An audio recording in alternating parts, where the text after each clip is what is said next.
师兄啊，你这几工逐工啉补汤，小心补过头啊！补嘛，人强身减体，哪会有歹处？可是我听过，有人逐工进补，结果愈补愈大颗，也生半面条啊！哼，果然补药成毒，毋是凊彩讲讲的。啊？难道我补错了？是毋是补错，我是毋知影。但是我知影师兄的面已经红甲比赤母天红的衫还阁红咯。到底敢会使安尼补？咱也是去请教医生吧。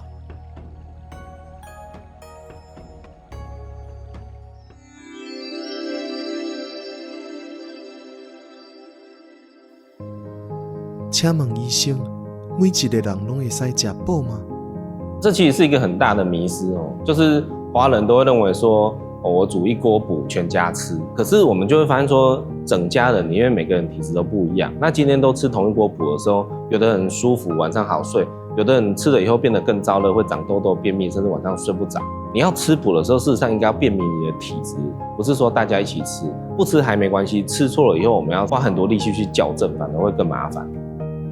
听讲自体免疫疾病者要特别注意。我们常见的自体免疫，比如说红斑性狼疮、休感氏症，就是俗称的干燥症，甚至是类风湿关节炎，它都是我们的免疫过于亢奋活跃去攻击我们的身体自己。那如果吃补品里面有很多大剂量的黄芪跟当归，它吃了以后就会活化我们的免疫，当免疫活跃以后再攻击我们的身体，所以自体免疫疾病的患者是绝对不能吃补品。医生行医多年，想必看过不少例案吧？我以前看过一个案例哦，一个大学生他期末结束以后就跟同学去吃羊肉卤，哦，那吃补吃完以后，当天晚上就中风。那大家就想说是不是吃补血压太高中风？结果到医院检查完以后才发现说，原来他有红斑性狼疮，那吃补然后让免疫去攻击我们的血管，造成血栓，这个血栓最后造成中风。那阮应该怎样做才袂补唔到身体？没错，中医最怕的就是说乱补补错哦，所以每个人不同的体质，那有的人气虚、血虚、阳虚，那根据不同的体质要去接受你能够补的状况。那如果你补错了哦，比如说我们说要补气，那很多人想说我用黄芪，那对于自体免疫的患者，你就可以用西洋参、用太子参这种比较不会那么燥热的补气的药物。阮平时阁需要撇开倒一寡食物才好。对于自体免疫患者，我们特别会强调说，像木树芽还有生鱼片这些一定要忌开。那因为像木树芽里面有个成分，它会很类似一个物质哦，它会诱导红斑性狼疮的复发。那生鱼片里面会有很多细菌啊、病毒，那如果我们吃到身体里面，我们需要跟它对抗，那就会活化我们的免疫，那就会造成我们的免疫状况的紊乱。所以我们会建议患者说，你饮食就以清淡。那如果说你可以吃清炖的，就不要吃红烧的。那食物就尽量不要加工，以原型食物为主。其实很多食物都是健康的，只是烹调的方式我们要选择。比如说你能够选择清炖的，就不要选择红烧。那你能够选择原型食物，就不要选择加工食物，这样吃起来会对身体不会负担那么大。阮该怎样补上安全？其实我会建议说，你要知道说自己是什么样的体质，再去决定说你要接受什么样的治疗。那不是说我听到人家要补气，我就跟着补气。那补气我们又有分是单纯补气，还是要补气阴。那如果是免疫性疾病患者，通常是气阴两虚。那我们补气阴的时候，它比较不会化燥，比较不会火气大。中医的调理，讲究的就是平衡之法咯。对，我们在常常讲中医中医事实上是一个中庸的医学，它是让你调整回来平衡。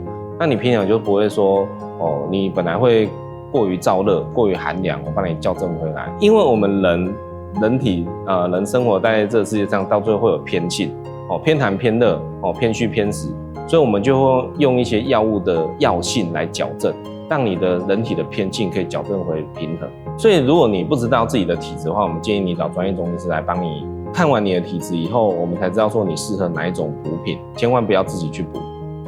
难道无补品适合每一个人吗？那因为一般大家认知的补品其实都属于温补，比如说十全大补汤、八珍汤，像这样的补品其实就很不适合这些燥热的体质的患者。有另外一种是凉补，如果说全家要一起吃的时候，我就反而是建议用平补，比如像四神汤，四神汤会固护我们的肠胃，会排湿气，那就会变成比较大家吃的会比较安全，比较不会说有人太燥热，有人太凉。病补，这又是什么？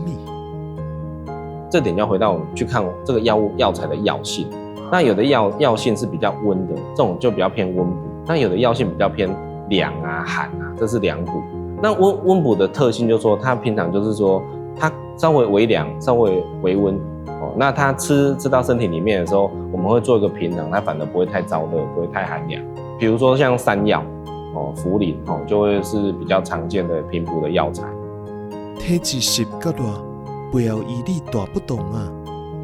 其实这件事情要分2个阶段来讲，就是说它有一个是湿，一个是热，所以你的体质本质来讲应该是湿，湿代表说你的代谢不好，那所以你吃了很多东西进去，比如说高油、高糖、高盐，然后它就卡在身体里面，所以甚至说你的胆固醇啊，甚至三酸甘油酯会比较高，然后最后就累积变成脂肪肝。那因为你身体代谢不好的时候，你很多那种温度的变化，你不能适应的很快。所以就会造成说我吃面，或是说我在太阳底下走一小段，我就开始冒汗。久了，因为你冒汗的时候，很多人就说我身体湿气很重嘛，需要去吃辣椒。你身体不能把它代谢完成的时候，你的湿加上热就变成湿热，然后你的舌苔越来越厚，越来越滑，这就会显示说你的身体的代谢越来越差。所以我们会先把一些热清掉。可是这在中医里面事实上是一件很复杂的事情，因为你清热的药都比较凉就会让这个湿变比较严重。那我要化湿，把这个水去掉嘛，这个热就会变比较严重所以湿热它在中医来讲是一个很复杂的一个处理方法。它在古书上写得很好，他说有点像那个我们在吃面你在煮炒面的时候，如那个油啊跟面混在一起，如油入面你怎么样它都分不开。你不管用水洗，用怎么煮它那个油跟面就是会粘在一起。那这是最后变成我们的体质，所以你每次我们在处理湿热，就是你清一点湿，清一点热，就有点像阶梯式的治疗方法。